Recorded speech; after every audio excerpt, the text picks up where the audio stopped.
As long as there's a paper record and a real result, I am cool to delay gratification. I am not 3 years old anymore.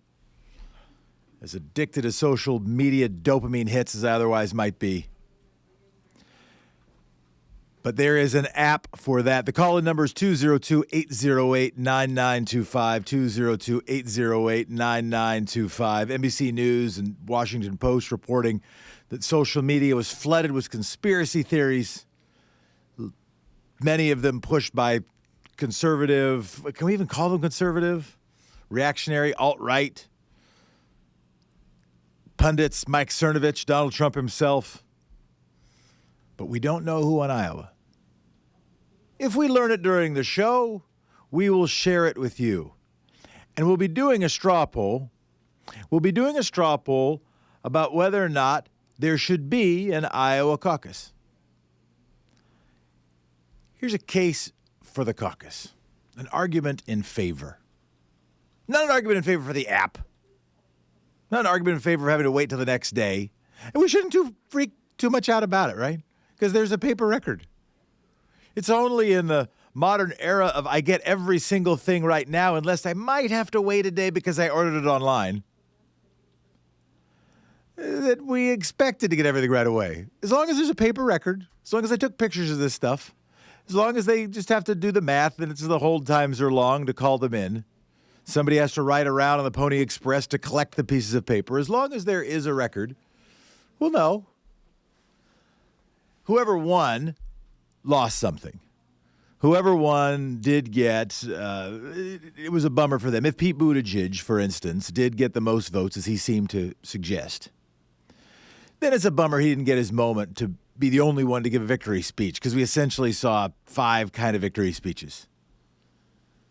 Elizabeth Warren was maybe the most circumspect of the 3 people who seemed like they did well. Joe Biden, I wouldn't describe what he did as a victory speech, but he got to give something other than, oops, I didn't win speech. But don't worry, South Carolina will come soon. I want to make an argument for the caucus. It's a face-to-face opportunity with candidates. It's a face-to-face opportunity with supporters of candidates. It's an actual reward. It provides an actual reward for grassroots organizing. It offers a different kind of vetting. And yes, you were listening to Thom Hartmann Program. I'm Jefferson Smith, honored to sit in today on App Day, where not only did I wear a coat and tie, I wore a vest.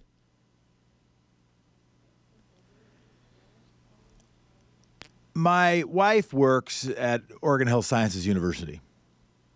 My aunt works at Oregon Health Sciences University as well. It's one of the larger employers in my state. And they're involved in admissions to medical students. And I have friends who've gone to medical school at Oregon Health Sciences University. And they have what I'm willing to call sort of the edge of the art method for interviewing.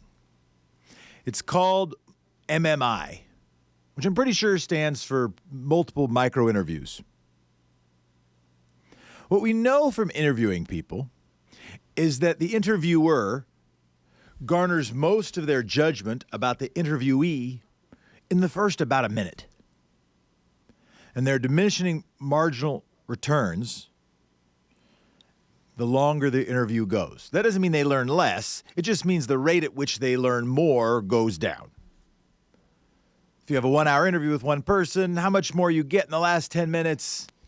Not nearly as much information you get in the first 10 minutes. Or if you've set your biases in the first 10 minutes, they're not that likely to be changed in the last 10 minutes. And so the makers of the MMI system, what is viewed as the best way to do an interview system, said, I know, instead of one person doing a 1-hour interview, we're going to run them through 8 mini interviews. And in fact, in each of them, it's going to be a somewhat different exercise. And with 8 different interviewers or interview panels, that means we can reduce bias or at least average out the bias. And by running them through different exercises, we don't have to just see the elephant's tail or leg or ear or trunk. We can get a 360-degree look at the candidate, the applicant. One of the dumber comments I heard last night, if I do say so myself, no, let's put it this way. One of the comments I disagreed with and I thought was incomplete, how about that, was criticizing the caucus because they said, well, that's not how we run for president. We run for president by going in for a big rally and then leaving the state. Well, that doesn't seem necessarily better. That commercials, debates with, 7 to 10 candidates, maybe over 2 nights, fundraising, mean Facebook memes and rallies, that doesn't seem to be the only ways. If we're going to create an MMI system, 8 different ways, I don't know that those should be the only 4 ways. And if one way was deliberative, was getting people together, was in lots of different locations, was where you actually had to figure out who your second choice was, since we don't all get our first choice. In fact, if any polls are to be believed, about 3/4 of Democratic primary voters are not going to get their first choice because just about nobody polls over 25%. And if they do, it's a tick above. And it means it's a little different. It's one more way of picking a president. Let's at least have a different method. Here's the argument against the caucus. It's kind of stupid. To steal from someone else's tweet, it's basically picking who will be elected standard bearer to fight against autocratic oligarchy by playing Red Rover in a high school gym. Red Rover, let Amy Klobuchar's delegates come over.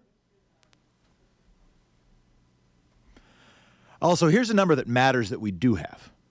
The entrance polls are somewhat worthless when we're asking, well, who do you support? Because the whole point of a caucus is people deliberate. And you jostle. And you Red Rover, let the Yang gang come over. But here's a number that does matter. Caucus goers in Iowa are 91% white. The share of Democratic voters who are Black, Hispanic, Asian American, or of another race has increased from 24% to 39%, according to Pew Research. It is an unrepresentative focus group. It is potentially misleading. Well, that's interesting. 61% of caucus goers were motivated first by beating Trump. 37% were motivated by who is right on the issues. We'll talk about that and more. And we will be doing a straw poll. There will be no app for that.